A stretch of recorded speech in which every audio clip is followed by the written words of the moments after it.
Mickey talks. Mickey talks. Hey, Mickey rolls by the minute, thinking in and out of the box. Mickey talks. Mickey talks. Mickey talks. Oh yeah. So let's get into it. Don't you wanna do it? Listen every day 'cause he got something to say. Funny little chatterbox. Mickey talks.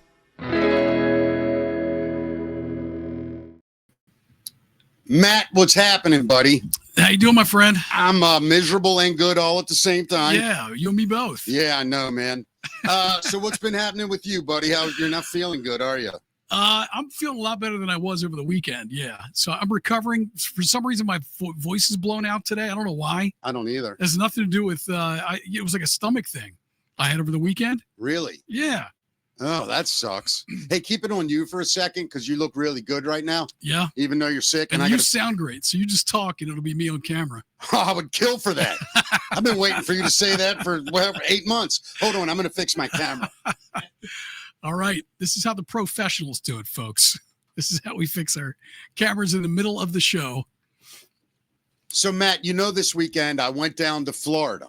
Yes. And met all the Rumble people from Rambo and Friends. Yeah. It was one of the best times I've ever had in my life. What'd you guys do?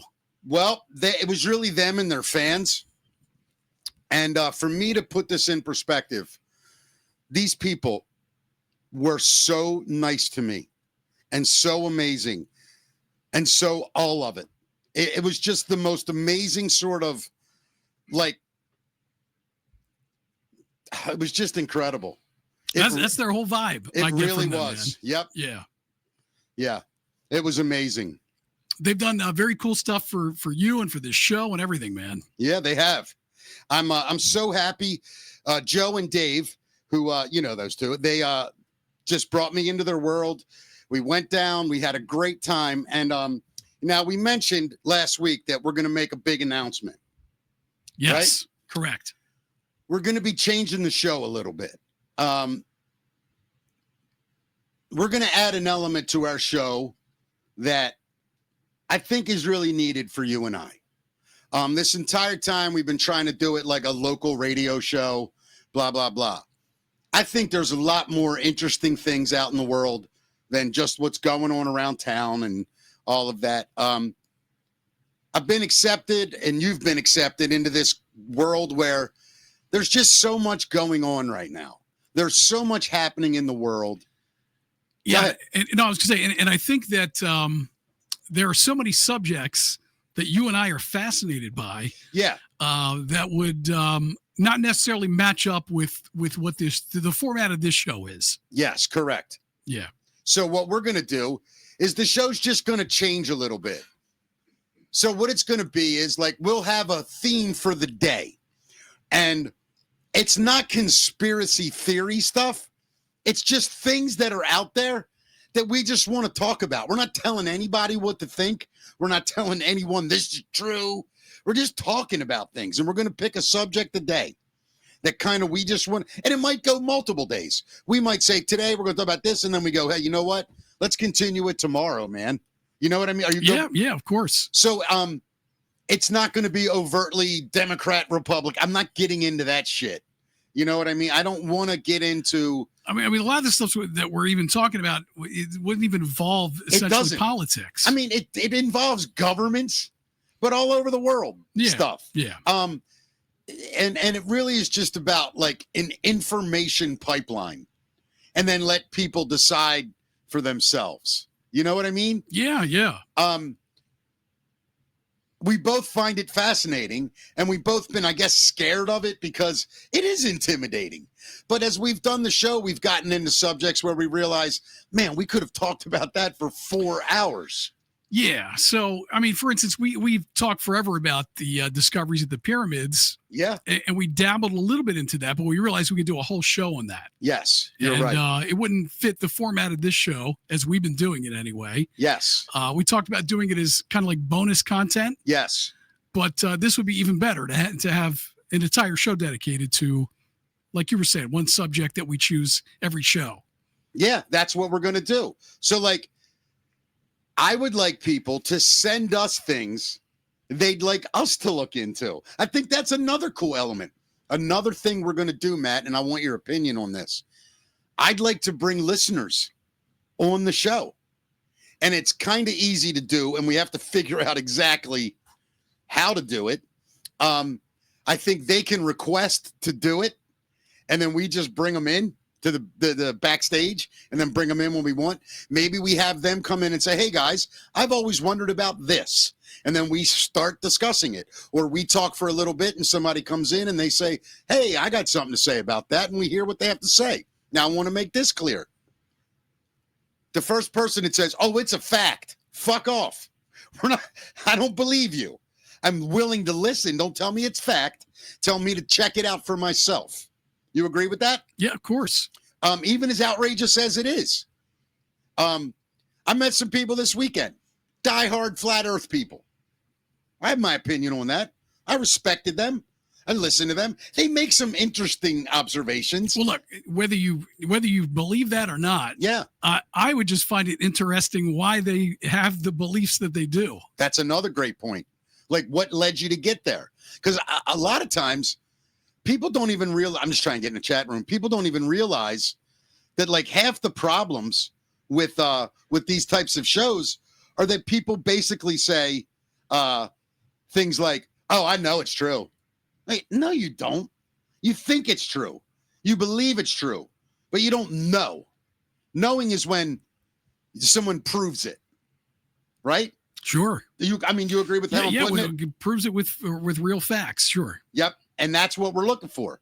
So there's so many things that you and I are into that it's so, I'm reading the chat now in Rumble and everybody's really excited. You know what I'm saying? Like, it's amazing. I think you should name it Circling the Rabbit Hole. Well, just so everyone knows, it's actually called, that's funny, Above the Rabbit Hole. Yeah. That's the name of how we're going to do this show. It's going to be Mickey Talks Above the Rabbit Hole with Matt Davis. I like it. Yeah. And Mickey Coachella and Matt Davis. You go with that? We'll figure it out so it's not a mouthful. Well, I think we have, I would like to just change it to Above the Rabbit Hole. We should do that. We should just call it that. You want to just abandon Mickey Talks? Yeah. That hurts me. Why does that hurt you? Because we work so hard to make it work. I know, but I don't mean it hurts me from you. It's the next evolution of what we're doing, though. I know. All right. Yeah. Starting tomorrow, we're Above the Rabbit Hole. Is it starting tomorrow? I feel like we got to get some ducks in the row. But all right, I'll tell you what, starting next Monday. Next Monday? Good with that? Yeah, I think so. You and I know we have to talk about some December dates for me that are going to be rough, right? I forgot. right when I want to kick the show off, you got to take off for 2 weeks. Are we taking off for 2 weeks? I mean, why don't we could and just come back in come back in January full blast? Let's just make today it. What do you mean? I don't want to fake this show anymore. Then knowing what, let's just make today our final show until we come back in January. All right, let's do that. You good with that? Yeah. I think I am too, man. And that will just let me. We have some stuff to do to get things lined up for all that. Dude, if you knew how much work I did this weekend for it. Yeah. Bro. Wow. I'm going to be sending you over the next couple days so much. Yeah. We already have a list of things we'd like to get into. It's like 40 of them. Yeah. Remember the day I sent it to you? And you were like, what the? But there wasn't one thing on there where you weren't like, man, let's talk about all this. There's some stuff I had no idea what it was. Yeah. But a lot of that stuff, it's stuff that we've talked about before and have had an interest in. It's, I love you all too. I know Rambo will help me, everybody. What they did for me this weekend was unbelievable. This is very bittersweet for me, Matt. I'm being honest. Like, I'm actually getting emotional. Like, really emotional because put the camera on you for a second. Yeah. What do you mean? You just letting go of all this or what? Yeah. Yeah.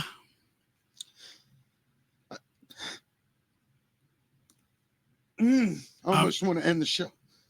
We can't end the show. We're making the big announcement. This is a happy announcement, right? Yeah. Yeah, it is. It's just talk. I gotta grab a drink. All I'm saying is this is why I wanted to talk about it before we went on the show. Mick and I didn't see each other all weekend because Mick was in Florida hanging out with Rambo and friends.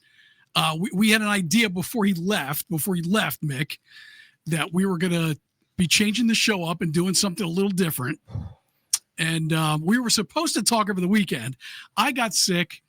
You got busy and had fun, and we're doing lots of cool stuff with Rambo and friends. So we never had a full-blown conversation about everything. I think the problem for me is like, Jesus. I think the problem for me that I'm having trouble with, Matt, right now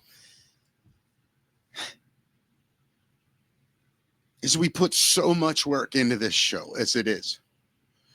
And doing this show allowed us to realize where we really should be. And I guess the part I'm upset about is I feel like I wasted 8 months of growth. Nah, not at all, man. You just said exactly what it was. It's growth, right? How can you be mad about that? I'm not mad. I'm just like, not mad, but upset about that. I'm not upset. I can't explain it. I don't think I'm explaining myself right. Like I just feel like this show failed in a way. Like, and it was all me. Like it was my idea. It was my concept, and you helped me so much. And it's like, I guess it didn't fail because it got us here. And it got me to Florida, and it got me around these amazing people that are I don't think it failed, man. I think you look back and we had some incredible guests and some incredible episodes and a lot of fun. I think people enjoyed it. But we have just kind of fine-tuned what we'd like to talk about. Dude, we just got a $50 rant. Yeah? On Rumble. And it says, you have come such a long way.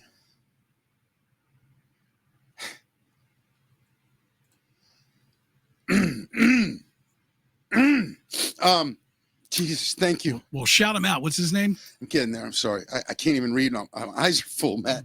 I can't read it. TU Planner. I think that's what it is. TU Planner. Yeah. $50 rent.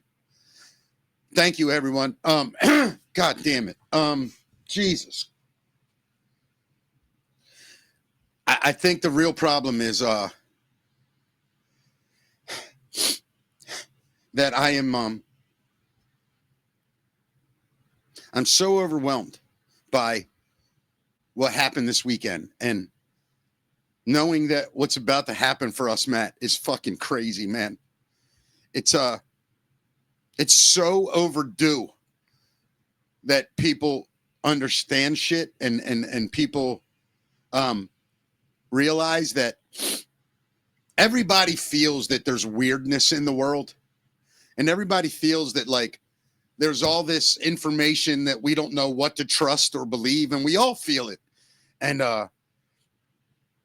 when you take that step into just saying, hey, I don't know, but I want to try to help people understand or explain it in a way that simply is done because you want everybody to get it. You want everybody to get along. I don't want to be divisive anymore.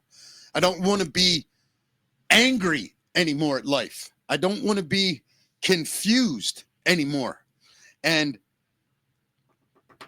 the thing that I think is got me so overwhelmed and so sort of perplexed is that, am I letting you down? Did I let you down with this? You're not letting me down. I mean, I think the different topics that we discussed, we're both kind of on the same page and have the same interest in. And before we even start this show, I got to say this because the interesting thing about it, some people will watch this and judge me because I'm emotional. And, the easiest way for me to explain it to people is to just say, fuck off. That's how I am reacting. I wear it all on my sleeve. I've never been phony about it. And I'm so excited, but yet at the same time, I'm just worried people are going to go, oh, it didn't work. So Mickey's trying some other cockamamie way to get out of it. No, I don't think that's the way to look at it, though. I'm not looking at it that way, but I know people in my life are going to kill me over it. Like, people that I love very much have ridiculed me about this show in the first place. Not the new one, just this one. Like, it's boring, it's this. And it's... You're the best partner I could have in every fucking way. Well, I appreciate that, man. And I mean, what do you think about it, though? That's really all that matters, right? I mean, what do you think? I think what we're about to do, Matt's going to change our lives in the best of ways. And look, I think we should mention that this is going to be, it's still going to be a fun and funny show. Oh yeah. We're going to approach some very deep topics. I stood up, interesting topics, but we're going to approach it in a very fun way. I stood up at the end of I stood up Saturday in front of a room full of people where I had only known 3 people in advance. There's 70 people in this room, to 100. I don't even know. I never met. And I'm meeting everybody, and then Joe comes up to me, Rambo, and he says, hey, man, me and Dave are getting ready to address all our fans. Would you mind going up and just bringing us up? You're like good at that. And I was like, yeah, man, no problem. He goes, if you want to talk to them a couple minutes. I went up, did like 10 minutes of stand up, I love it. Just opened it up and absolutely crushed, just destroyed. And what did you talk about? I'm curious. Well, this is what I said. I'll tell you the opening. I said, hey, everybody, it's great to be here. The love in this room is unbelievable. You have been so kind to me.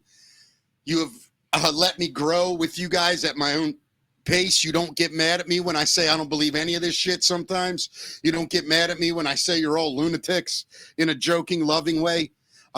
So in honor to respect you, when I came down here, I wanted to do it with respect. So I booked my first UFO flight, and it was cool to see Bigfoot piloting it. And I just went on and on. I was like, and it was really cool how when we flew over the pyramids, I could see the actual sketch of the artist's design. Like I just went on, and they were rolling, man. Yeah. And here I am kind of mocking them, but in the most loving way. Sure. And they embraced it, man. And that's when I knew, you know what? They know too.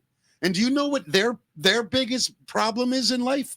Is that the people they love and want to be in their life tell them all they're crazy. They don't want them around. Like, it's sick shit.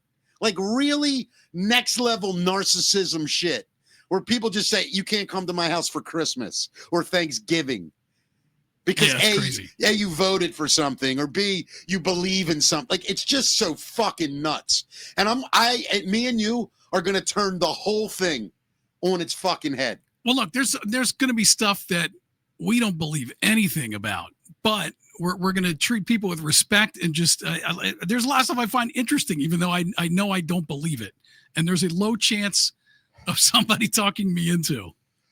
Does that make sense? Yeah. We got another $10 rant. Oh, that's awesome. I can't read the names, Matt. My eyes are so full with fucking Chrissy something. Chrissy 4178. Read that, Matt. Read. What's it say? It says it's hard to go back to normal once your eyes are open. I've been there. We love you.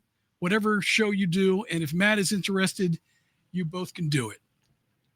So thank you, Chrissy. That's amazing. That's absolutely amazing. Let me ask you an honest question, Matt. This show, this is why.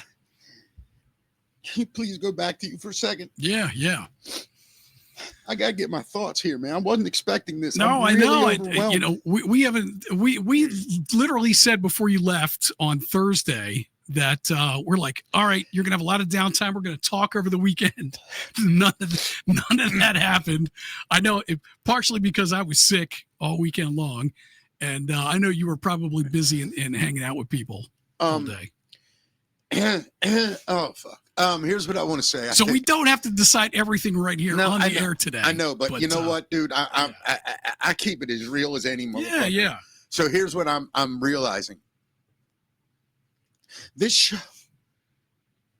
show saved my life. This show, I'm saying it for real. It saved my life emotionally and spiritually. It saved my life, Matt. And when I had nothing, I had this show.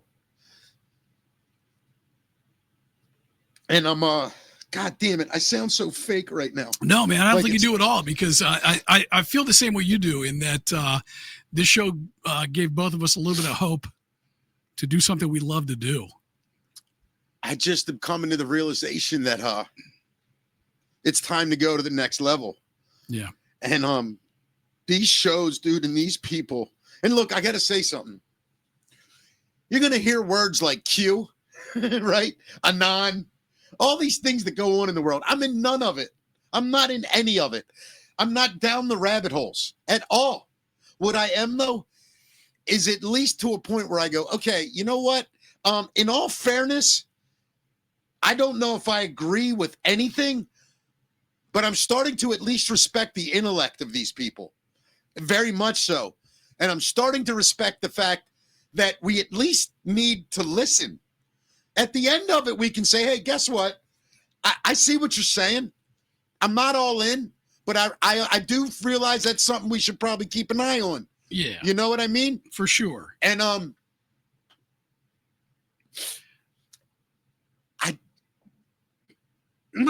God, I'm struggling so bad. Well, look, I want to give people an idea of what kind of stuff we're talking about here. So if things like those discoveries at the pyramids interest you, if things like the MK Ultra program from the CIA, or what else, Mick? There's a million stuff here. I mean, like I want to talk. Listen, the Vatican archives. I want our first show to be the UFO thing. UFOs, yeah, dude, all that stuff. I mean, people are looking right now and they're going, what, he's doing a show about? It's not about UFOs. It is, but what it's really about, this is what I want our show to be about. Open dialogue, discussion, respect, understanding, clarity. There's no one doing that. There is no one that's just having open, honest dialogue. Me and you are coming at this as normies, okay? And the Rumble fans know what I mean by that. And to understand them this weekend was simply this. The love they were showing me, I couldn't understand it at first. I'm like, what the fuck? I just go on these shows and just ask dumb questions and challenge them. And the thing that they said to me over and over, and it was individually, it wasn't group talk. They all kept saying, you're asking the questions that should be asked to help people understand. And I'm trying to make people realize we can't trust a lot of things anymore that we used to just blindly take for granted and trust. I think a lot of people are waking up to that fact. And I'm not smart, Matt. I'm not an intellect. I'm not a scholar. I'm emotionally honest. I am curiously honest, and I am honest curiously. My questions are never gotchas. They're just, I'm wondering. And we worked so hard at this show.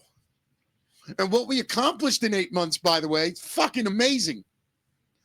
But it's just not enough anymore. it's not enough. And I don't think it's enough for you, Matt. I think secretly, and I want to say this to you before we even start. Your reservations about it originally are so valid and so legit. But I'm going to tell you this from my heart, man. I don't think I could do it without you. And I thought I was going to have to. And the moment you said last week, I'm in, dude, because we really got deep about it and we really had a heart-to-heart. We even yelled at each other a little bit. Yeah. And brothers do that all the time. Of course. Bro, I got to tell you this, man. I'm not a solo warrior, but I'm the greatest fucking side man ever. And I'll never fall behind and I'll never put myself in front of you. Unless it's I have to save you. That's the only time I will put my needs or concerns in front of yours. And I think I've proven that to you. Yeah, for sure, man. And we're going to go into some weird places that you and I may look at each other and go, what the fuck are we doing here? But I want to do it honestly and sincerely. And I know I have a gift, Matt, and so do you. And it's when we talk, for whatever reason, people listen to it. Very few people have that gift, Matt. True gift of just engagement. And I just want people to start coming together. And I think people are so fearful and weirded out about so many things. And they've gotten to a point where they're like, I give up. Whatever's going to happen to me happens to me in life. And I just think it doesn't need to be like that. And I don't know why I feel this emotional burden to take this show into a place that allows other people to participate, to engage, to wonder, to explore, to get clarity, to find things they don't agree with. I am in no way, and I want, before we even start this, I am not trying to prove anything other than truth. I have kids now that are at an age where the shit that's going on in the world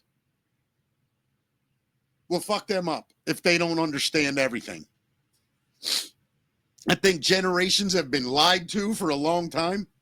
I think the idea that all these kids, and they did it sincerely, went to college to learn things that are just bullshit, for hundreds of thousands of dollars.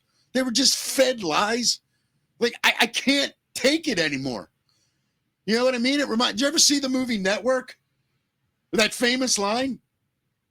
What was it? I can't even remember the line. I don't even know. But it's like, God, I'm so emotional. I can't even think.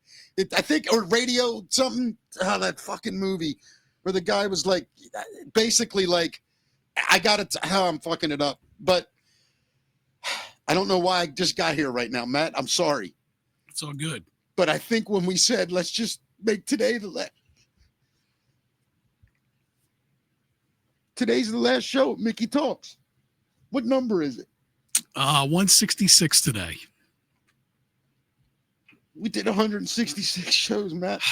Yeah, we ending it today, or we finishing out the week, or what are we doing? I can't fake this bullshit anymore. I can't. It's not fake. I just want to get this other thing going, and I want to do the work we need to do. And I don't want to prolong saying goodbye from Mickey Talks. You know what I mean? Yeah, I think it'd be good to put a break between this and the launch of the new thing. Everybody, I'm so sorry. Jesus Christ, I am so sorry. This was out of nowhere.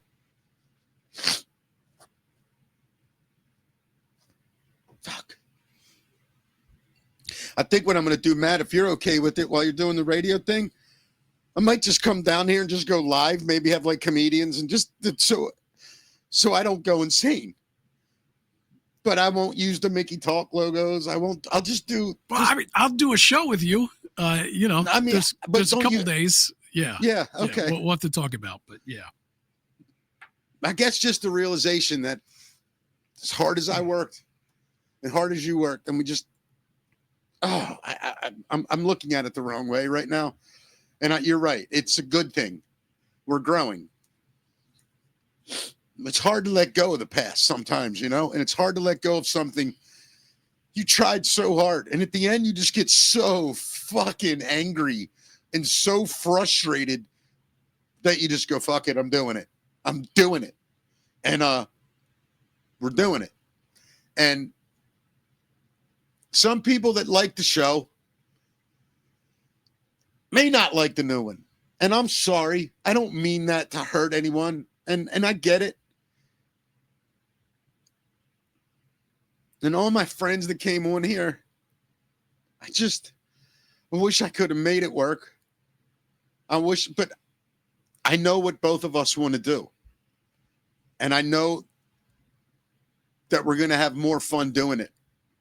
It's going to be harder to monetize. I know that. But I think my belief in it is second to none. So, yeah. I don't know about that. We're going to, the way we're going to approach things, I think it'll be different than you think. But yeah, to look back on this as this show didn't work, I don't think that's the right way to look at it or to perceive it. That's not my thought pattern at all. I mean, we worked extremely hard and put in tons of hours over the past 8 months doing this show. And we've done nothing but grow and learn. And we're going to be able to launch this show like we couldn't have launched it 8 months ago.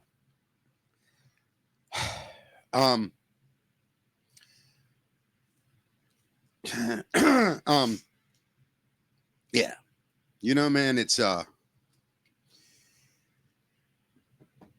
I guess meeting these people this weekend too, it made me emotional because these people get spoken about like shit.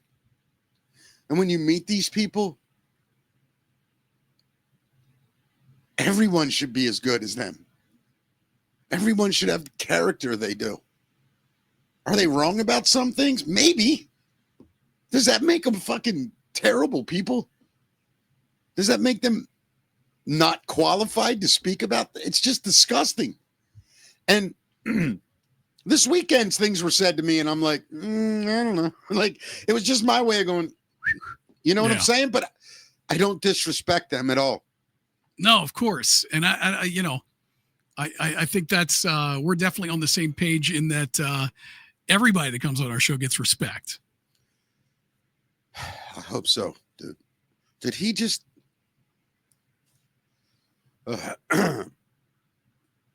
No, he gave me the line. I'm as mad as hell, and I'm not going to take this anymore. Remember that line? Thank you so much. What's TU Planner? Yeah, thank you. That wasn't another $50, was it? It was, Matt. He just gifted another $50. And this is what I mean about these people, Matt. Possum Trap 1 gave us a rant as well. Did you see that? Yeah, we're calling them rants. And there's something else. Click those numbers up at the top, Matt. See the 50s? Click that.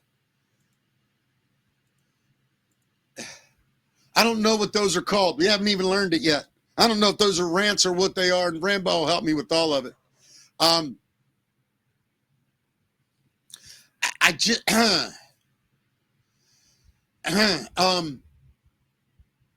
oh, my God. It's a female.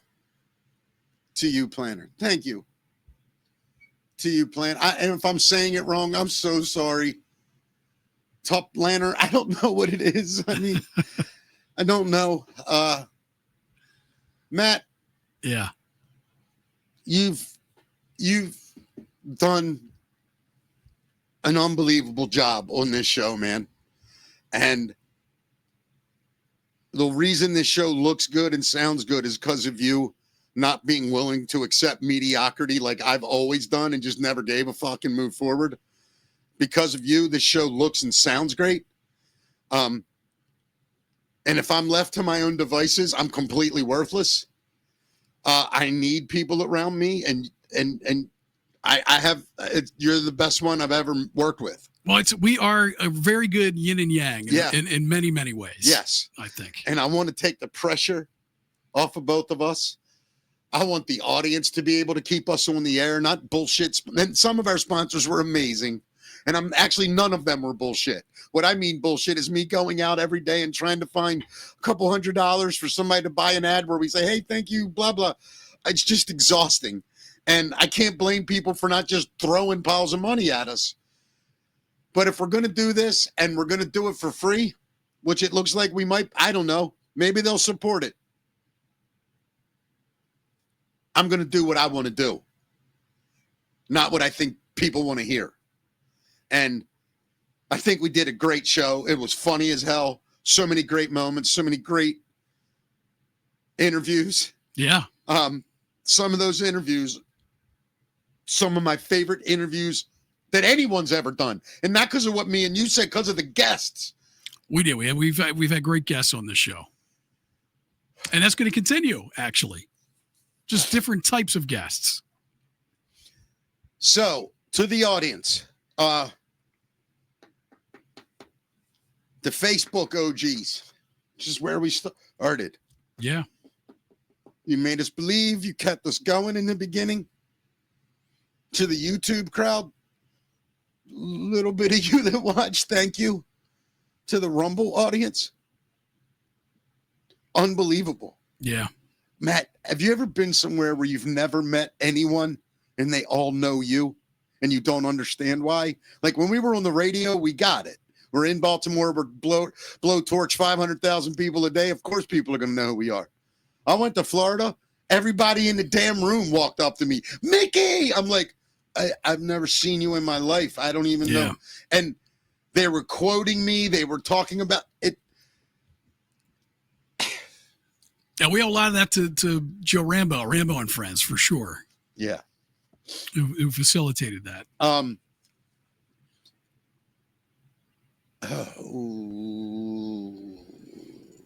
My whole purpose, Matt, and I hope you agree with it, it's called Above the Rabbit Hole for one reason. We're sitting above it, looking at all the holes and going, what's in that one? And we get real close to it and we go, wow, look in there. And we talk about some things that are in that hole. And then we go, hey, if that interested you, you should probably jump in that rabbit hole for yourself. See where it goes. You know what I mean? Yeah. And I don't want to influence people's decisions. I just want people to look into things. Because when you start looking into things, you start figuring things out. So that's what I want our show to be, Matt. I want our show to be nothing more than to open people's minds to the possibilities of what could be there. I don't think that's an awful thing to do. No, I mean, I think it's going to be subjects that you and I find fascinating that hopefully other people will find just as fascinating. Yeah. Yeah. Like, for instance, the fuck is going on with UFOs, dude? Right. I mean, let me ask you this. If the president came on today and he said, listen, we've been figuring out how we're going to tell you. I figure your favorite president comes out and just says it. They're real. Don't you hate everyone before him at that point? I despise them all. I don't know because we don't know who knew. Matt, I don't care who the fuck it might not be presidents who knew. All right, whatever. Yeah. Whoever did know, fuck them. Why are they still around? Well, I think national security. We've got to protect those people so they feel comfortable coming forward and giving us more information. That's not who I'm talking about. I'm talking about the ones that control the release of the information, that flat out lied, that called people crazy, that canceled people's lives. Like, what's the dude's name that was at Area 50? Bob Lazar. That man's a genius. And he told the truth. Then he was called a kook. They lied and said he never worked there. All this shit. If that's true, why are those people still around? Well, you can look at, our own CIA, according to that latest documentary, Age of Disclosure, they were doing propaganda campaigns to make people sound crazy when they would talk about UFOs and aliens. I hear you, man. I mean, the Rumble chat room is working, dude. This is the show I want to do, man. It's engaging. You know what I mean? It's stuff that people need to know about or talk about. And God damn. Anyway, dude, I love you, Matt. I mean that. I love you like a brother, dude. Well, I appreciate it, brother. And likewise, of course. I'm scared as shit about what's next. And I'm sorry about my voice today. Nah, it's people. okay, dude. I know a lot of people are hearing me for the first time because Yeah. all your people from Florida are watching now. You're seeing it, aren't you? I don't sound like this normally. Yeah. I met such amazing people and guys in this movement, so to speak, that are so. I mean, you're talking about guys with 100,000 view videos every day. Like, these are massive audiences, and they just hugged me. Not for anything else other than I came in totally like this. Yeah, bullshit. And I just listened. Didn't even agree. Just the respect I showed them is what gave them all the respect for me. And that's the show I want to do. And there may be times people are on this show where I look at you and just give one of these, like, you believe this lunatic, right? But you'll never see it on the show. I'll never disrespect them, and I'll question them to let them expose themselves. But I can't do this boring shit anymore. Not boring, because that insults both of us, and I don't want to insult you. Generic. You know what I mean, man? I want to go deep on things. Yeah. I want to engage. Yeah, for there to be more substance in what we talk about. Bingo. Yeah. And even though what we talk about is pretty fun over the past 8 months. Oh my God, it's great. But when you can realize you can still have all this fun and make a difference. Yeah. That's the dude I want to be. Yep. And whatever her name is again, my God, my eyes. What was it? TU Planner. Yeah, TU Planner.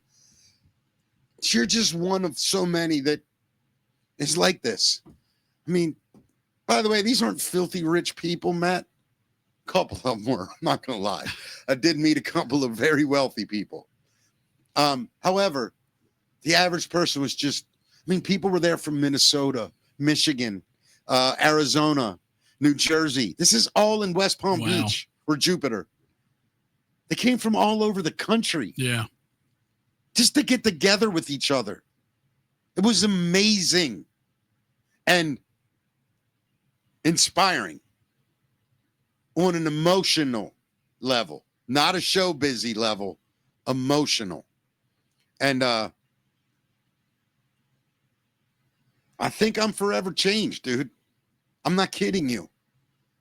I think I'm forever changed. I cannot tolerate bullshit anymore in my life. I've bullshitted my way through life, and look where it got me.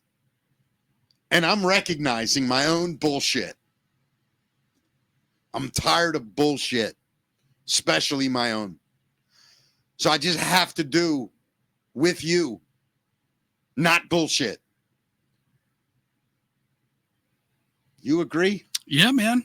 I'm excited about this new step. And I'm going to tell you something else, Matt, that I think you really need to hear. And I need you to listen to this.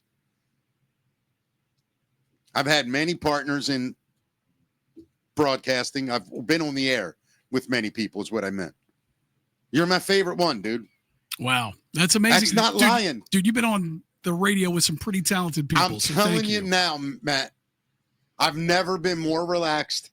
I've never felt like the ship is being steered properly. It allows me to run everywhere I feel like running mentally. I don't have to push a button. I don't have to do anything. You're switching cameras, reading news, reading comments. Dude, you have a brain that I don't. I have a brain you don't. And we both recognize that. The yin in and each yang, other. man. Yeah. Yeah. And I want to say this.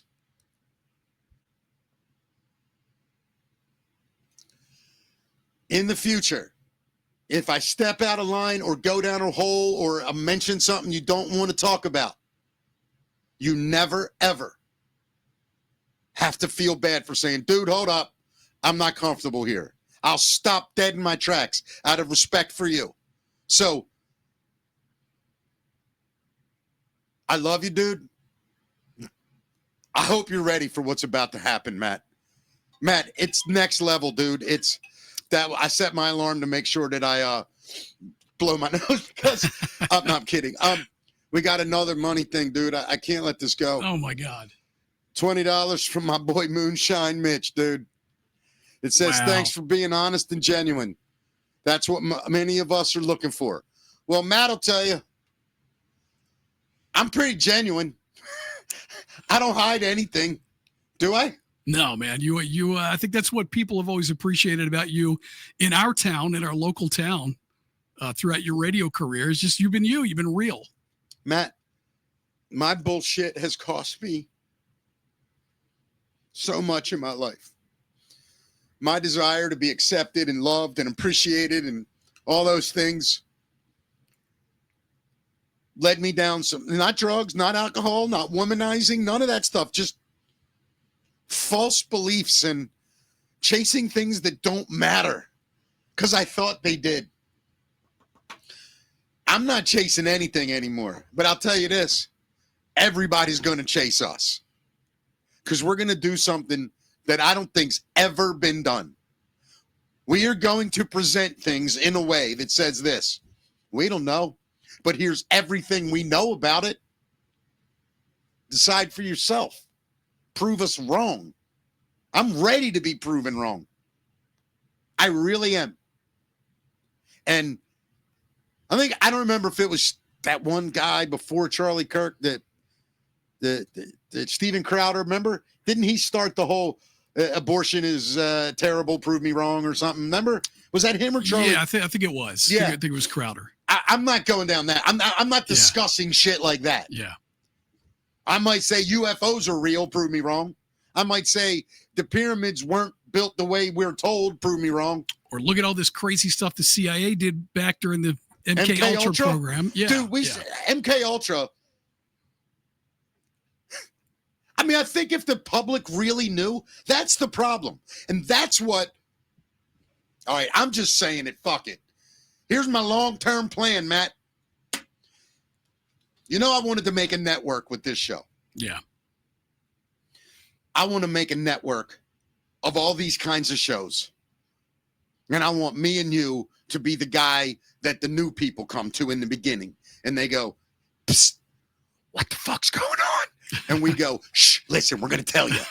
We don't know everything, but we got a guy. But behind these doors, we got a guy for all of it. Right. Whatever you're interested in, yeah. I'm going to tell you who to go listen to. Yep. I'm not an expert on anything but bullshit. I'm an expert on bullshit because no one bullshitted more than me for most of my life. Most of my life. I never told people how sad I was, really. I told people very close to me. I never told people how misunderstood I've always felt. I've never told people the things that really, really believed in anything. I'm telling you now, I'm fearless. I'm not out to screw anybody over, expose anybody. But our world is fucked up, Matt. We don't know what news is real. We don't know if anybody's real anymore. And it's a horrible existence if you're paying attention. And if you're not paying attention, I'm not mad at you. Well, it's also fascinating. In what regard? Just some of the deep dives and some of the subjects we're going to take. It's just fascinating in itself. Do you agree with that? Fuck. Dude. Yeah. And I want to stay away from the Republican Democrat stuff, right? Because I'm going to say this about both of them at this point.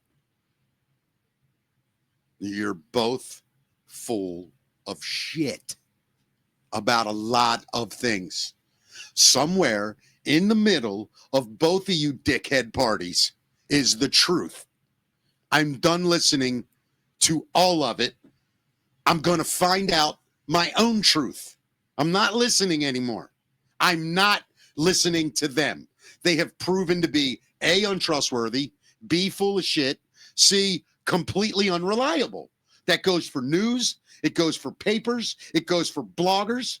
Until you get people that sit on shows like this, put their face on it, and give actual opinions.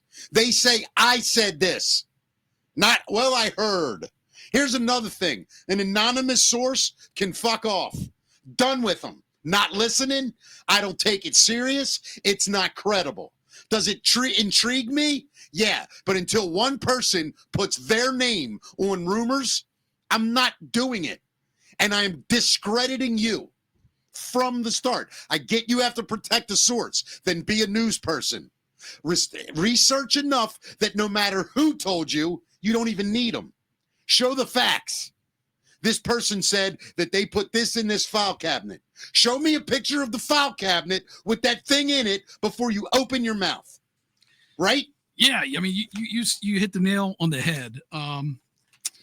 You know, one of the stories that I looked at, which I don't have in front of me right now, was a survey that talks about Gen Z and how they don't trust any of our institutions anymore, including the media. And it's because it's become more of just a platform of opinions. News became entertainment 20 years ago, Matt. Yeah. And you want to know what really started it? 9/11. That's what started the media's bullshit road down entertainment highway. When they realized people were scared and wondering and people had their eyes on them. Then all of a sudden fucking news had the number one show. You know why? Well, it's all clicks now. It's all about That's clicks. all it is. Yeah. So it's all about clicks in two ways. The actual click and the little clique you fucking formed with your bullshit fucking friends and all your bullshit fucking how we're going to expose this and this person to whatever. Fuck off. Here's the truth. In the way I see all of it. There is so much bullshit perpetrated on us on a daily basis on both sides that they only go so far with each other for fear of the other one coming back. They went to the finish line and then stopped. And this is what I believe. And you could say whatever you want. I'm not saying Trump's the greatest president. Not. I'm never going to really get into this. But I will say this. He's the first president I've ever seen on both sides go fuck off. I don't fear anybody. I'm going to find out. They all hate him. That's curious. That's curious to me. When you hate the guy saying, let's find out. Right? When a senator goes on the floor and goes, he gave money to Jeffrey Epstein. Then you find out later it's a different Jeffrey Epstein. And the congresswoman from Texas, her response is, I ain't say that Jeffrey Epstein. Go fuck yourself. Who the fuck do you think you are? That we're going to believe this outright bullshit. Just straight fucking lies. And we're supposed to, with our lives, you're in charge of our lives.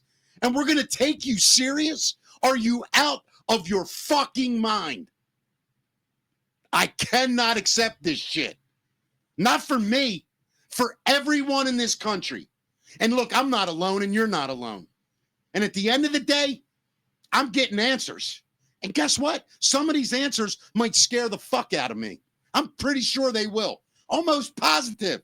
Some of these answers we find out are going to be devastating to people's lives. But at least the truth. And what they say, the truth will set you free. What does every great religion say? We are the truth and the way. Yeah, well, we're going to find out what's fucking true. Then we get to pick, right? You find the truth, then you pick it. No more bullshit. Remember Rush Limbaugh used to say, what was his big, I can't remember, but I think it was him. And he would do that, like no opinion or no side picked kind of thing, just telling the facts, whatever. He was full of shit too. He was great, but he was full of shit.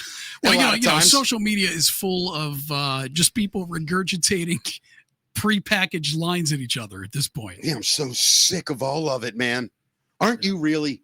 Yeah, of course. I'm excited about this show. We just got a monthly subscriber, Matt. Yeah. That's what I mean about this shit, man. When you start doing real stuff, people really support you. I can't MC Sarge 08. Thank you so much, Mick Sarge. Mick Sarge, that's I'll figure all these out eventually. just unbelievable people. And I'd rather do shows for people that support us, Matt. And I'm emotional because we tried so hard here, Matt. We put so much effort into it. We put so much attention to this. I know, but look, we could have made this successful had we wanted to. I think we decided to go in a different direction. And nobody ended this for us. We're ending this. It's our choice. It hurts to do this and move on. It hurts. It's definitely something that we've packed a lot of our lives and hours into, and it's bittersweet ending this show. Yeah, but new fun things are ahead. It's going to be a fun show. I'm also looking forward to taking my fucking name off things. Yeah, it was Mickey in the mornings. Mickey talks. I can't explain it, and I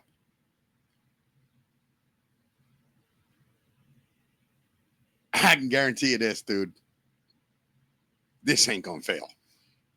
This is not going to fail. The combination of you and I in this world as real broadcasters. Do you know that Rambo and Dave, dude, I'm doing their show Friday, their call-in show.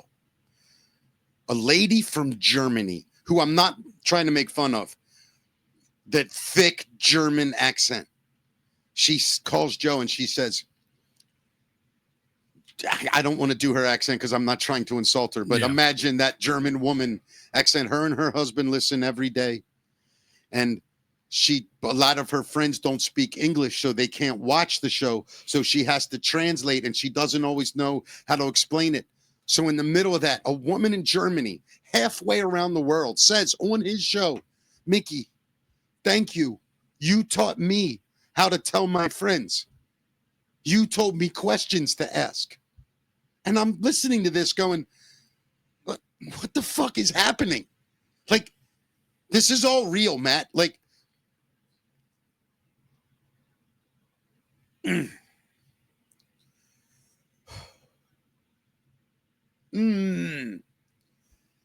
Go ahead. Do you want to do the show today? Yeah, let's get into it, man. We might did an hour of talking about the new, and I'm so exhausted mentally and emotionally, Matt. I did not expect this today. You want to do any fun? You want to do any funny stuff? I don't know what to do. Let's just do the news. Let's do the news. Man. All right. I don't even care. Hammer jokes. Yeah, this weekend. Jim Florentine, by the way. I want to see Jim, man. Yeah. I'm trying to get Jim. But you know what? We got to do some shows this week. I have to. Okay. Jim's there this week. He's regular on Gutfeld. He's funny as shit. Been on 98 Rock a bunch. Go to HammerJokesComedy.com for tickets. All right, Matt, let's do it. The best news in the biz. That's the facts. Matt, what do we got? So, Waymo has been in the news a lot lately. They're doing a voluntary recall of software tied to robo-taxis that illegally pass school buses. This happened at least 20 times in several cities. Waymo cars just kept driving when school buses were stopped with lights flashing and a stop sign extended. And then, you got people in San Francisco noticing that Waymo's self-driving cars are driving more like aggressive New York taxi drivers, rolling through stops, making illegal U-turns, squeezing past other cars. The company calls it adaptive driving, but, looks more like an idiot behind the wheel, right? Mm-hmm. And then, did you see the video? 1,000%. There's a video of Do you have it? A police car. I'm sorry, a Waymo that drove through an active police scene. Have you seen this? No. Waymo. Oh my God. Oh my God. What the fuck is that Waymo doing?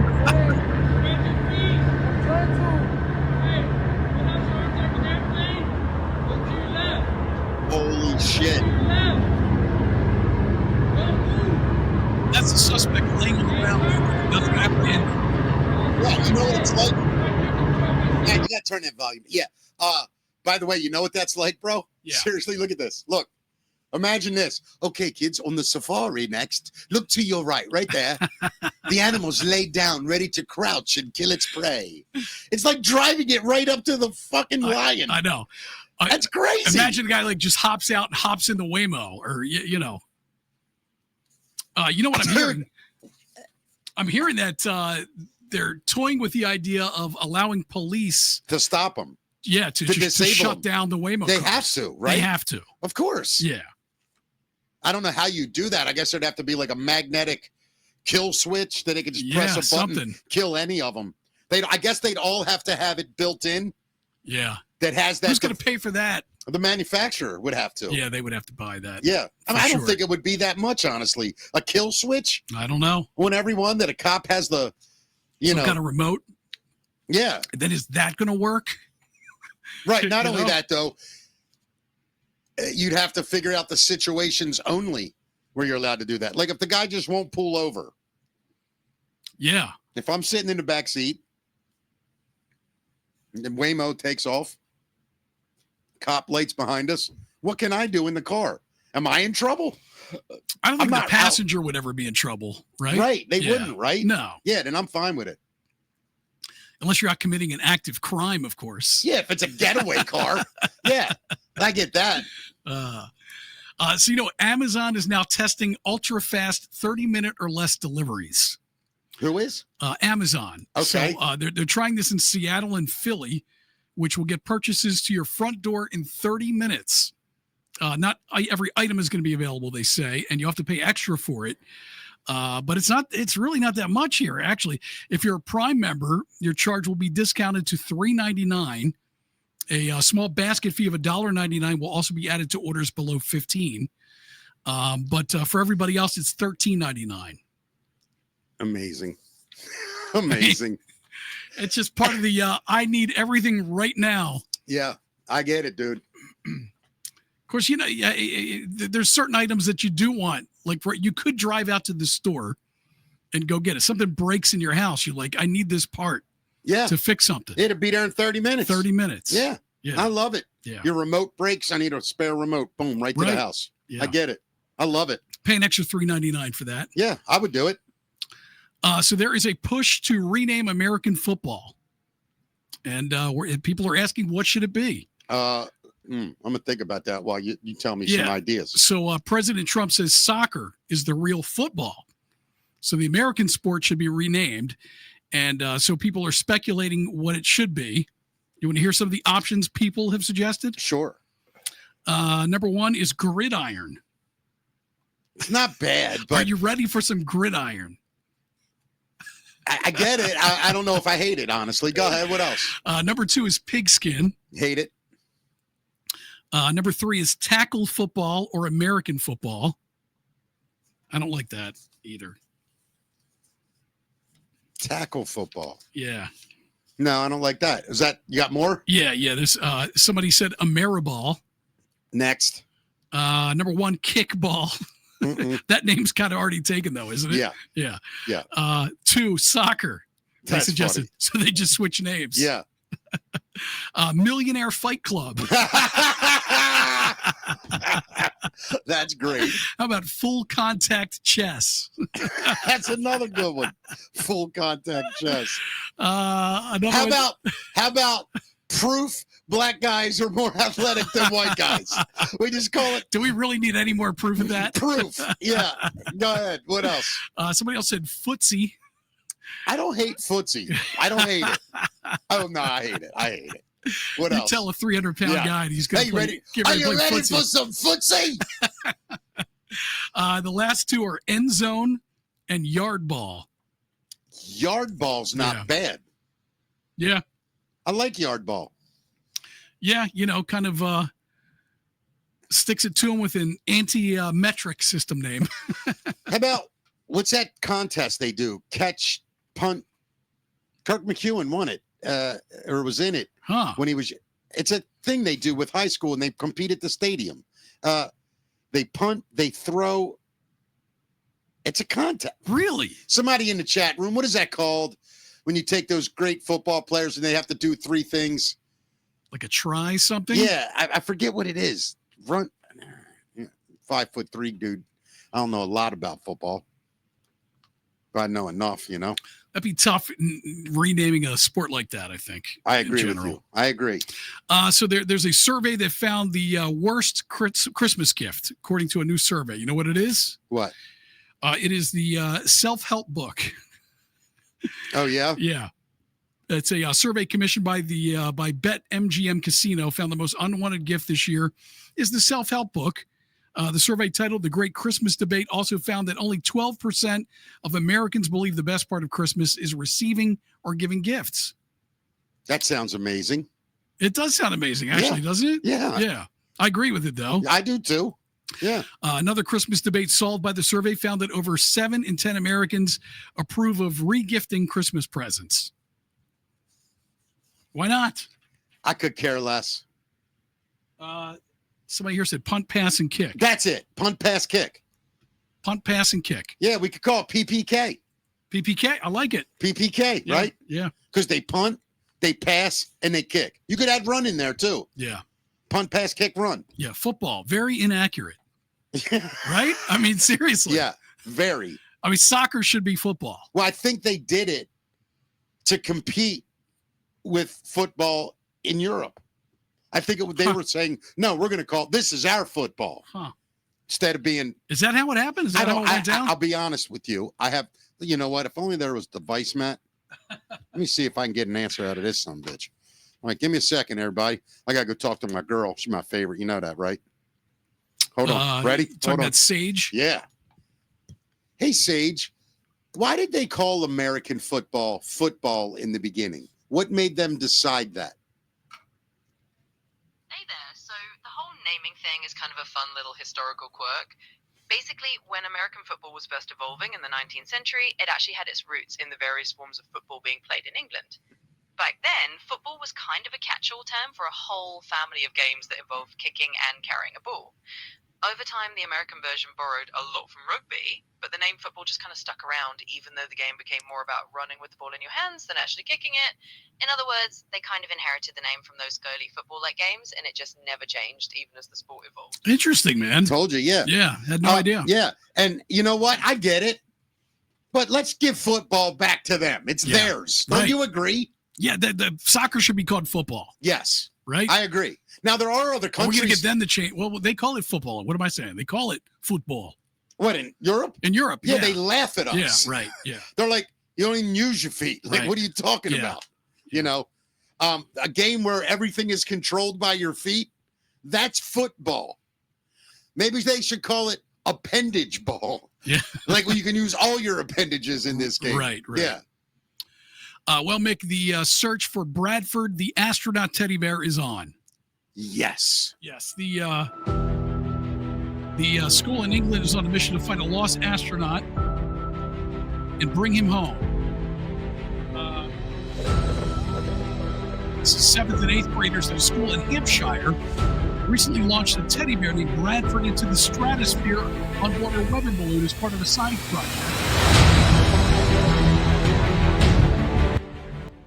Bradford made it as high as 16.7 miles above the Earth before running into some turbulence.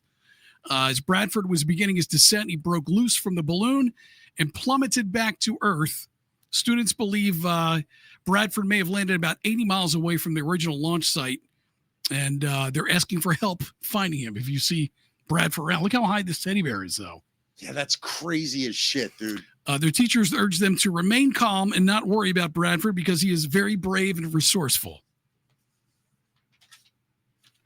I never got to do anything cool like that when I was a kid, launch a teddy bear into space. I didn't even have a teddy bear. No. You kidding me? I had my uncle's old soccer ball that was flat. I used to hold it when I slept. P.S. I'm lying my ass off. And keeping in bear news, Mick, a large bear has moved into a California man's home. Is it a gay man? Oh, no, an actual bear. I thought you meant like one of them gay bears. You know what I mean? They call them bears. Look at him in the crawl space here. Jesus. A California homeowner recently discovered an uninvited tenant living in his house, and efforts to evict him have been unbearable. I love when you do shit like that. Ken Johnson of Altadena was shocked when he found a 500-pound bear living underneath his home in a narrow crawl space. He's got lots of home surveillance video captured of this animal running around. He says he can even hear it moving around beneath his floorboards and occasionally growling. Neighbors believe the bear's natural habitat may have been destroyed by the wildfire, and he's searching for a cool, dark place to live. Meanwhile, no idea how to get this thing to live somewhere else. So the California Department of Fish and Wildlife is aware of the situation, and they say they may capture the bear and relocate it back to the mountains. I'm ready, dude. I'm ready. Yeah. I'll go help.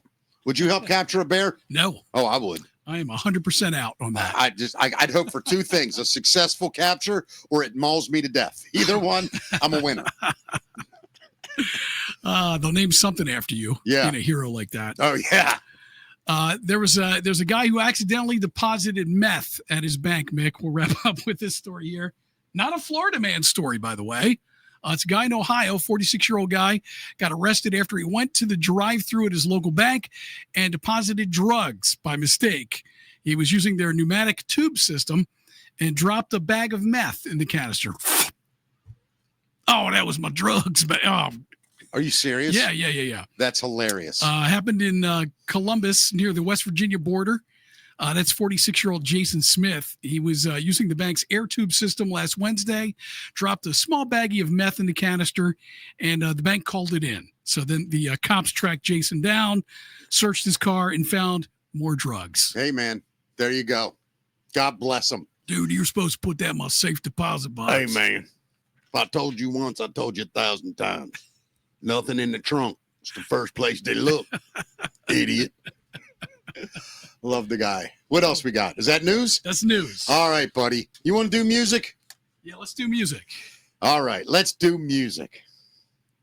Brought to you by Coffee Balam. Oh, I'm sorry. Brought to you by Coffee Balam. Go to coffeebalam.com. Make sure that you use the promo code Mickey Talks. It is unbelievable specialty coffee. 5 different flavors. You will thank us later. It's so good. It actually made Matt a coffee drinker, and he didn't get coffee. So drink coffee. So go to coffeebalam.com. Please, just buy a bag or 2. That's all we need. Make sure you use promo code Mickey Talks. All right, buddy. What do we got? So I don't know if you know, but the new Diddy docuseries is streaming on Netflix. Yep. It's called Sean Combs: The Reckoning. Is now streaming, and while it's not the first, I saw it last night and I didn't want to watch it. Is that right? Yeah. What's your thinking behind that? I don't think I can bear it. Like I'll just get so aggravated. I'm gonna watch it though. Yeah. So it's notable in that it's the only Diddy doc produced by 50 Cent, who's been calling a shot as far as this project goes since the mogul's legal problems first started making headlines years ago. And Diddy is now threatening to sue Netflix if they go ahead with that documentary about him, which they already have. Hey, Diddy, fuck off. So good saying that. A lawyer for Combs claims footage featured in the documentary was stolen. Really? Yeah. Wow. I don't know if I buy that or not. And I don't care what he thinks. Yeah. Do you? No. I could care less what any of Diddy's problems are. No, he's got much bigger fish to fry than this documentary, I think. Yeah. Stolen footage. Yep. I agree. So Gene Simmons is going to be back in D.C. tomorrow. Yeah. He'll testify in support of American Music Fairness Act. So he will testify before the U.S. Senate Judiciary Committee's Intellectual Property Subcommittee in support of the American Music Fairness Act. This is a bipartisan bill which aims to ensure radio corporations pay artists for their music. They say Wait a minute. Say it again. Yeah, this bill ensures radio corporations pay artists for their music. Okay. Which sounds a bit confusing because, you've got ASCAP and BMI. Yeah, what's left? Right? Unless they feel like they're getting gypped somehow. By the way, ASCAP and BMI can fuck off too. There should be a much easier way to do this. There should be a standard royalty rate, right? One company. That's it. That oversees all the publishing And if it's now all digital, so if someone plays your song, bing, you get billed. Period. End of story. Yeah, I mean, it's tough. I mean, both of those organizations, and there are more. Yeah, actually, I know. Too, they're nonprofits. Yeah, okay. I mean, employees, dude, they used to have people that come into bars.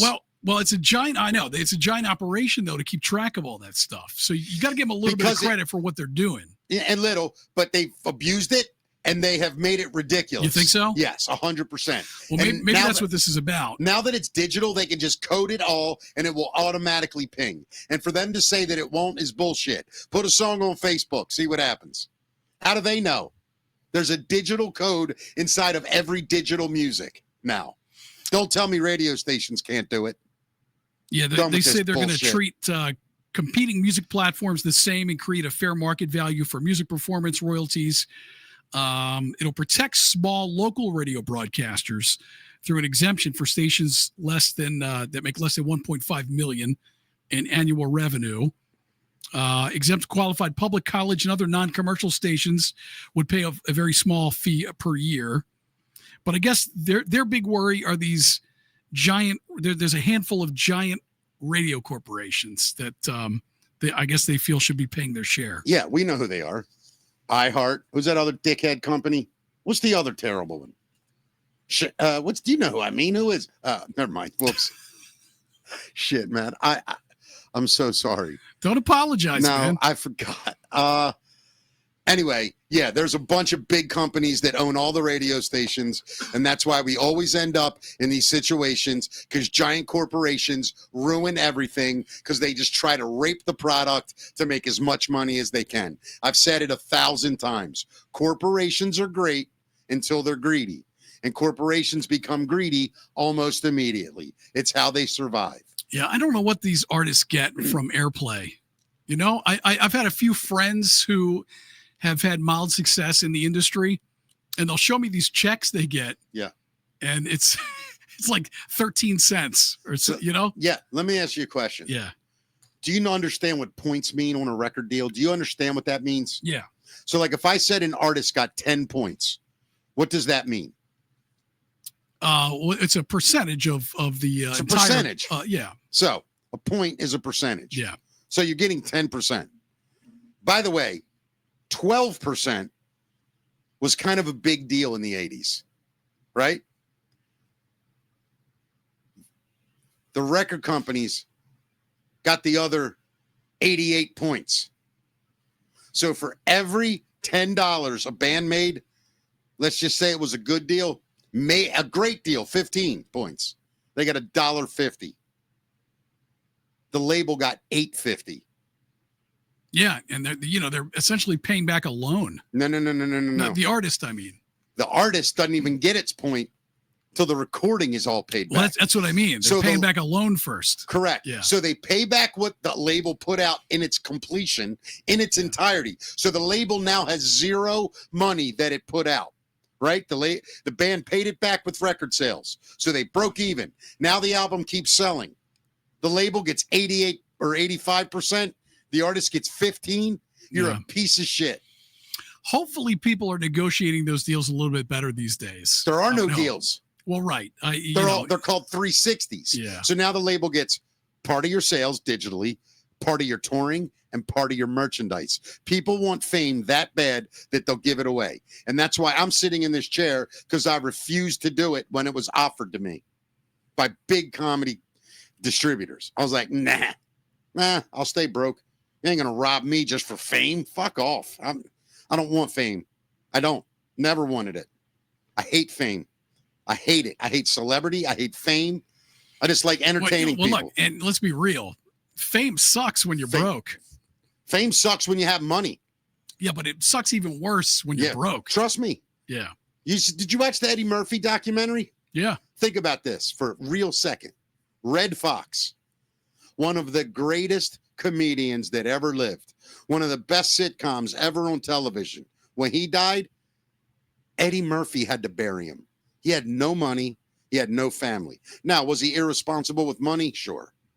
You're going to tell me that you can't step up somebody except for Eddie Murphy, because he was an icon to Eddie. The only reason Eddie did it, nobody else in Hollywood did. It is crazy to think about. It wasn't just him. It was But many of them. It was Buckwheat from from the Little Rascals. Yeah. And who? It was another famous person. There's he buried a bunch of those guys. Red Fox, Buckwheat. I don't want to speculate because there's so many names flying through my head. But yeah, it is. It's crazy to think about that. Yeah, ridiculous. So Willie Nelson is still alive. In case you were wondering, he's been calling out his fake death announcements. He posted this up on Facebook, on Instagram. Willie Nelson? Yeah, himself snoozing on the couch with the caption, "If you believe those AI death stories one more time." He said, for months, fake AI-generated posts have been popping up, claiming he collapsed, landed in the hospital, or worse. Some even used bogus photos of Willie hooked up the machines. None of it was real. Earlier this year, he had to cancel an outlaw music festival stop because a storm wrecked his gear, but rumor mills turned out that into a health scare as well. Still alive. Yeah. God bless him. I'm so glad, by the way. I saw him this summer. Did you? Yep. Without a doubt. Where'd you see Willie?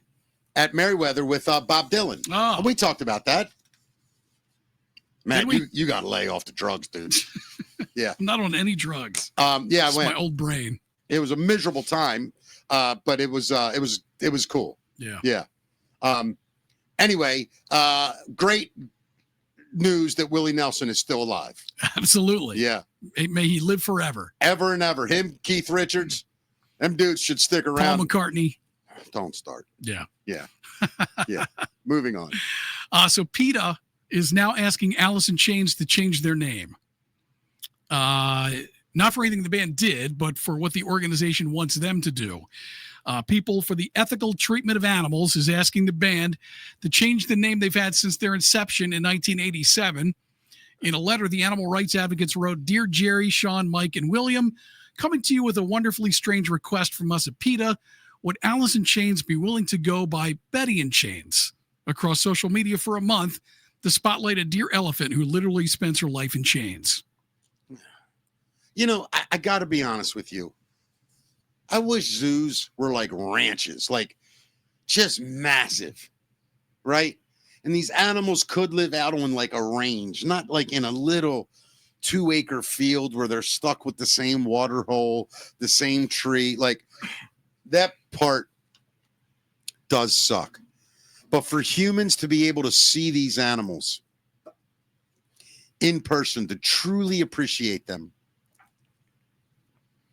I wish we had like 4 or 5 national park zoos. Or you just drive through these vast areas and see the animals. They put monorails through it, right? Yeah, yeah. And you just go through, and some days you might not see shit because according to the elephant, it wanted to go behind a rock and lay the fuck down and don't care what your schedule is. Yep. I'm fine with that. Like, I think, Matt, on our new show, there's a million things we could discuss. Like, this the kind of show I want to do. Like, something like that's a serious thing. Like, I love animals. Dude, I'm so addicted to gorilla videos. I know. So with the animals in the zoos, man, it's like a lot of those animals, they're almost I say domesticated, because a lot of them were now, they're like second generation or third generation. And they were born in the zoo.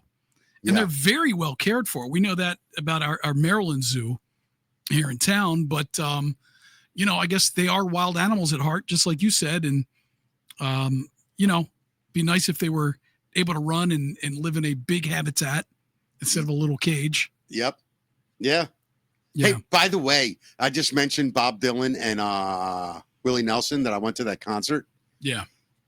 Do you know that, what's her name? The great female songwriter that like Dylan hung out with. You know, she's a legend. You know who I mean. And I'm blanking on her too. Me but I'm too. going to find out. Yeah. What? Let me see if I can think of it before. It's not dated Diane each other, Warren. right? Yeah. It's not Carly Son. Joan Baez. Yeah, Joan Baez. You know that she flat out recently has called Dylan a fake and an imposter? Really? Yeah. No. Yeah, she's had a lot of criticism for him. Well, I mean, what does that even mean? Basically, she's saying that the whole thing's kind of a tongue-in-cheek, like it was all orchestrated, like he didn't really mean it all. Like he just wrote to what he thought would make him different. Like it was purposeful and not genuine. Yeah, was what she I don't buy paraphrased it. that at all. I don't know. Like when you listen to her explain it, I'm not saying it's true. I'm not. But it's interesting that someone that's that much of a respected artist would talk about someone else that's considered one of the greatest singer-songwriters ever. I'd have to hear more of what she's you got to saying, look it up. But Look it up. I feel like What's her name again? Joan Baez. Joan Baez. Yeah. Yeah. Go ahead, buddy. So have you seen the new Ozzy shirt?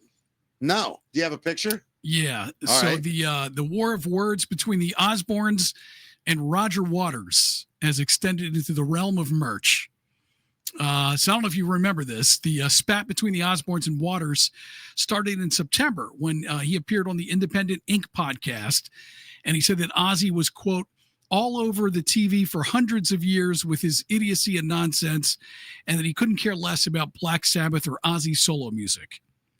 So in response, Ozzy's online store is selling a limited edition T-shirt that features Ozzy Rules spray painted over Waters' name. And a bunch of bricks that look similar to his 1990 album, The Wall, live in Berlin. The back of the shirt shows a long-haired person with an Ozzy shirt urinating a rainbow stream, like Dark Side of the Moon's cover, on the cover of The Wall, live in Berlin. I love it. Oh, my God. Jesus, it's so funny. Hey, I might be wrong about this Joan Baez thing. I want to redact it, I guess. Moved from being a supportive partner to someone hurt by their relationship, ultimately reaching a place where she glorifies his. It may have been someone else that went after Dylan, and I apologize for saying it was her. That's why I like to do this. You know what I mean? Yeah. Yeah. So Johnny Cash's estate is suing Coca-Cola. Yeah. They're taking him to court. They're saying that Coca-Cola misled fans by using a Johnny Cash sound-alike in a college football commercial. Oh, really? Yeah. Interesting. Yeah, the lawsuit was filed in Tennessee under the new Elvis Act, which protects a person's voice from being used without permission. I don't know how I feel about this, man. Yeah, go ahead. A lawyer for the estate wrote that Coca-Cola is pirating Johnny Cash's voice in a nationwide advertising campaign. And then he called it theft of his integrity, identity, and humanity. Love it. The estate wants damages and a court order to stop the ad. Meanwhile, the actual singer in the ad is impersonator Sean Barker. And while he's thrilled for the gig, his manager said Sean has spent over 20 years performing as Johnny Cash and loved getting the chance to sing for the spot. Yeah, I mean, I just love Johnny Cash. Don't you? I do too, but, does he have... now, he didn't sing a Johnny Cash song. He sang like a Coca-Cola ad in the style of Johnny Cash. No copyright infringement. That's how I feel. None. I can do an impression of anybody. Yeah. Impression of anybody. I mean, there's a ton of bands out there that you could potentially sue if that were the case, Of course, right? Yes. Everybody's trying to sound like somebody else. Yeah, I mean, Kicks could be sued by AC/DC, yet they're still Kicks. You know what I mean? It sounds AC/DC-ish, the early stuff, right? Yeah. Well, I mean, look at Greta Van Fleet. Right, it's Led Zeppelin. Those guys sound exactly like Led Zeppelin in a lot of their songs. So, look at Oasis. Yeah. It's the Beatles. Right. Fuck off. Yeah, Yeah. I'm with you. Yeah. Go ahead. So Motley Crue is saying it's okay to act your age, this is so weird. Nikki Sixx of Motley Crue isn't a fan of musicians who don't act their age on stage. He was talking to an Indianapolis TV station. He said, life changes, man.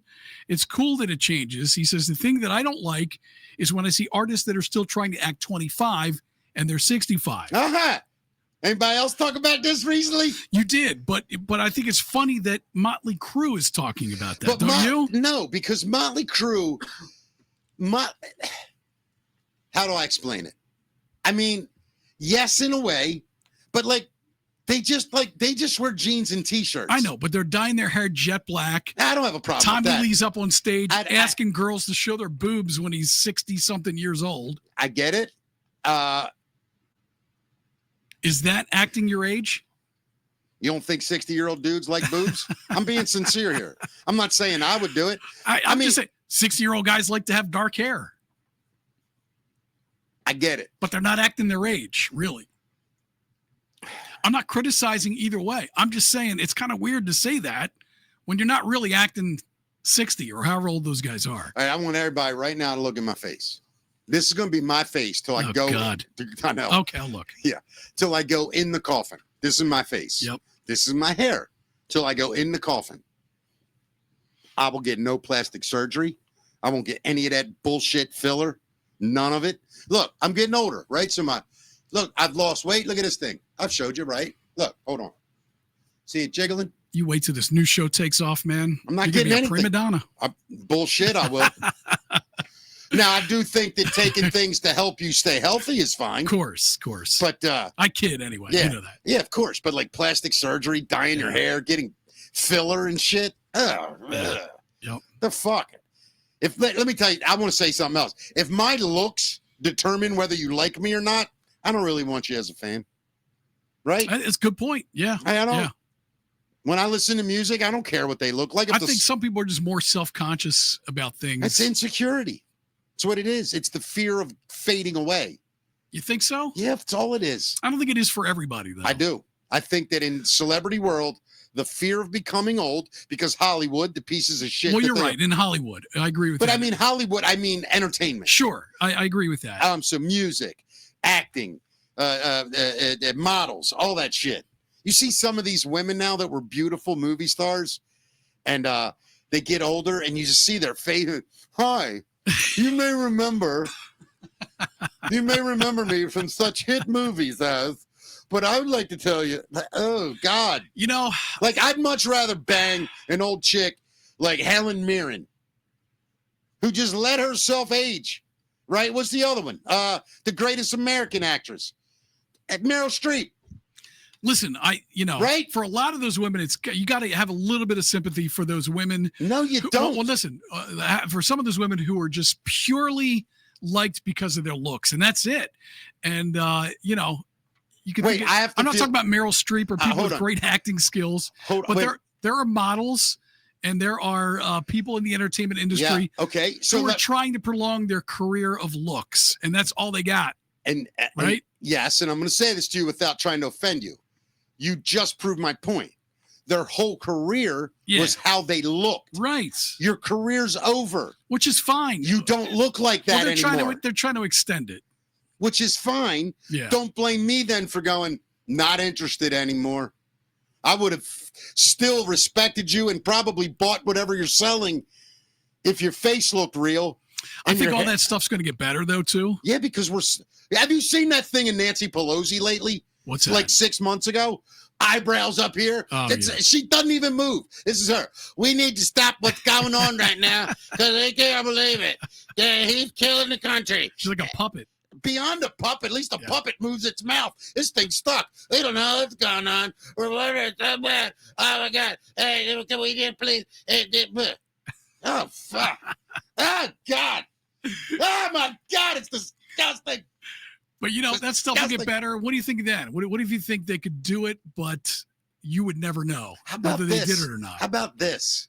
Hollywood, write movies with women in their 50s as the main character. We all know women in their 50s. We all love women in their 50s in our lives. Stop acting like that a 24-year-old girl fresh out of college in the city is some smart corporate chick that meets the guy of her dreams, but she has to make it this day. Shut up. None of us buy it. None of us. We've put up with your lying bullshit because it's all you fed us. It's all you fed us. I'd rather watch a movie with 10 great actors in it than 10 great beautiful people. If I want to listen, I agree with you. Yeah, 100%. I'm done. I've never loved any of that like garbage that has no substance to it. Nothing. But Baywatch was the #1 program in the world at one point. None of them. I mean, except for 180 countries or something crazy like that. #1. Yeah. But I'll say this: I understand people love beautiful women, but here's the thing, and beautiful men. But you only get to be that for a certain period of time. True. Once that time's up, you look like a fool trying to extend it. That's all I'm saying. Some people do. I think, like I said, I think it'll get better to where people are able to do those procedures and it'll look more natural. What do you think about it then? What if it looked completely natural? Would you be on board with it then? Sure. If it looks like what they would look like without it, sure. Yeah. But it never does. We have to stop everything from happening right now. There's no way this country can continue to go on. I mean, look what's happened in the last 2 years since he was announced he's run. It just gets crazy. And San Francisco is the greatest city in the world. And yes, for some reason, I made $160,000 a year. And at the end of my lifetime, I'm worth $160 million. If you can't do the math, we don't know what to tell you. Yeah. I'm not putting up with this shit anymore, Matt. I'm telling you, my bullshit meter has snapped, broken out of order. It really has. I will show grace to people, but when you start this phony bullshit, I'm out, dude. I'm just out. I don't know what you call what I'm going through, other than I'm admitting how full of shit I was at times, and I'm admitting that I'm not taking it anymore from anyone, including myself. Humans are going to start living, simpler. Well, no. What I'm saying is humans are going to living a lot longer than they did 50 years ago. Right. So you get to be hot for the first 40. Living in triple digits. Yeah. And be an old person. Maybe you're going to want to tighten stuff up if you're 150. Here's the way I look at it. If you've been married since 20 and your wife was smoking hot, by the time you're 60, I bet you still think your wife's smoking hot. Yeah, I feel that way. But my wife's still very young. But, you're going to think your wife is beautiful. I met her in my 20s. Right. And I'm more attracted to her now that she's in her 40s. You know why? Because she's real, dude. Very true. She's real. Yeah. Like, I'm not being funny. Did your wife ever get any cosmetic surgery? No. And I feel the same way about like makeup and stuff. Too much makeup. Of course. It's like, just show me your face. Here's another thing that's got to go. This bullshit. Them eyelashes. Yeah, I never met a girl and went, I would really love to be with you, but I'm going to need you to put some bat wings on your face before I find you attractive. Yeah, let me get a holler at you for a second. No, thank you. I'm done. Yeah, I feel like that's a thing for other women. No guy wants giant eyelashes. Yeah. Now, by the way, I want to say something. A little facelift for a woman, I don't mind. Right? I really don't. Even a little filler, I'll give grace. I understand that part of it. I'm talking about the Hollywood stuff where you're literally trying to it looks like somebody put the foot on the back of their head and stretch their skin back, right? Let me do it. Hold on. Ready, Matt? Here we go. I can't even do it enough. You actually look great, Mick. Yeah. Look, watch this. Ready? Here's my face. Now watch. See if I can do it. See the difference? Yeah. Look at all that shit go in. You can see my jawline this way. Yeah. I look younger. Yeah. But I'm actually got a fat face. So I'm not going to pretend I don't. That's the way I look. It's like cheating. I don't have a fat face, but. You don't think I have a fat face? No. Are you kidding me? I'm the essential, remember that line from Star Married an Axe Murderer? Look at his head. Looks like an orange on a toothpick. I got a big head and a fat round face. Moving on. So you remember Becoming Led Zeppelin, the Zeppelin documentary that came out? It was, it's a very significant milestone as it features the participation of Jimmy Page and Robert Plant. It had never been done before. It's the first one that was ever endorsed by the band. But apparently, the filmmaker had to pass a 7-hour exam from Jimmy Page to get his cooperation in order to do the documentary. So the director's name is Bernard McMahon.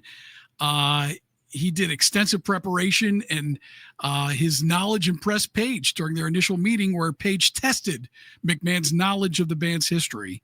Really? He had to pass a big test in order to even get that done. That's impressive. Yeah. You think you could pass that test? I could. I feel like I know enough about Zeppelin, dude. Yeah, I really do. I think I could pass enough for Jimmy Page to go like this. Okay, you've done. Yeah. You're a fan. You understand us. I do. that documentary, I knew a lot of that stuff in the documentary beforehand. It was cool to see the band talk about it. That's what I think I liked. Yeah. And they had the interview with John Bonham that had been previously unreleased. That was interesting. Wasn't to that me. really interesting? Yeah, I agree with you. I thought it was awesome. But I think I could have told you almost everything in that documentary. Me too. Most of it. Yeah. Because, Dazed and Confused did a great job. Remember that one? Dazed and the live concert footage from 75 or whatever. Right. That told a lot of the story. So if you watch that, you got a lot of the story. Then they were together for about 4 more years. Yeah. So the only thing I didn't really know was like between that tour in 75 and when Bonham died in 80 or whatever that was, 81. I feel like they went a lot more in depth about, before Zeppelin happened. Well, coming Led Zeppelin. So that's why. Yeah. So most of the other documentaries you get are when they're just huge. They're superstars. Which is boring. Yeah. Yeah. I agree. Yeah. Is that it? That's it. Yes. Dude, listen, let's recap. I'll say we'll do it this way. This is the last week of Mickey Talks. Our last show will be Friday. And when we come back in January, this show will be different. It will be called Above the Rabbit Hole. We are going to have so much fun talking about weird, funny, crazy things that I think people will find engaging. I think people will find fascinating. And I'm hoping, if nothing more, we just get people to just hear some of this crazy stuff and decide for themselves. I want to thank every single person that helped us along the way with Mickey Talks. Barnes Paving, our first sponsor. I'm forever indebted to you. Yeah, our very first sponsor. Natalie's Seafood, forever indebted. Love Natalie's. The Barrel House, thank you. Absolutely. Trying to think of who else, buddy. Coffee Balam, of course. Coffee Balam, thank you so much. Legends. Legends of the Fall. Yeah. Thank you so much. To all of our guests, you really made this show awesome. Dennis Shockett for what he's done. We need a new intro, don't we? Hopefully he'll do it. Yeah. And here's the other thing. We are going to have our friends and guests on the show. Still, we'll have musicians on, but they're going to know, hey, here's what we're going to talk about. We'll do a little 15, 20 minutes with them in the beginning about them. Then they're welcome to hang out for which rabbit hole we're looking at that day. Right? Yeah. And we're going to try to have experts in every field on that we discuss, or at least very knowledgeable. I'm really looking forward to this. So if you saw the opening of this show,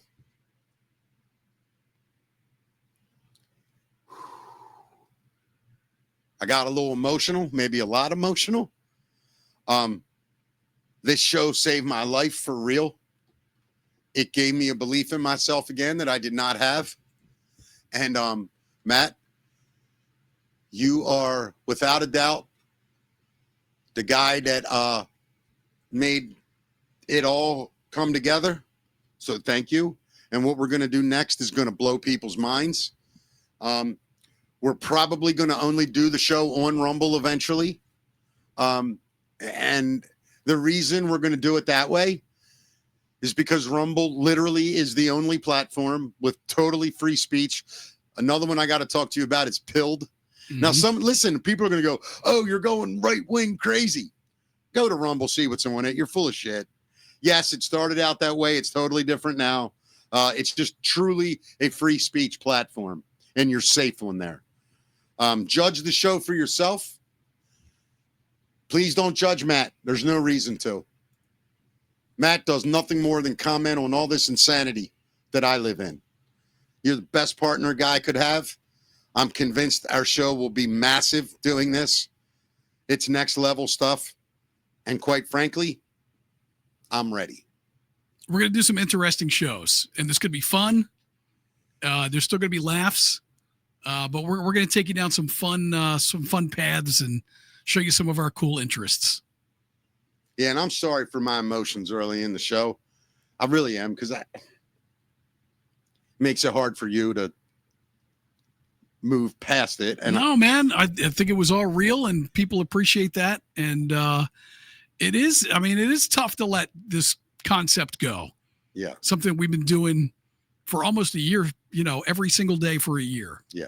It's tough. Have you talked to the missus about it? Yeah. Was she on board? She's on board for sure. She agreed? Yeah. I feel so much better now. Yeah. Everybody, it's going to be a rough week because we're saying goodbye. I think what I'm going to do, Matt, is take off a piece of the poster every day. You know what we should do? We should give these posters away. Yeah. Just sign them and give them away. I like it. We'll talk about it. If you would like tickets to see Jim Florentine, DM me on Facebook right now at HammerJokes this weekend, Friday and Saturday. I'll give you 2 tickets if you DM me, and I get it in time. So please go to on the Facebook Michael Coachella page. Thanks, everybody. Good night. Thank you.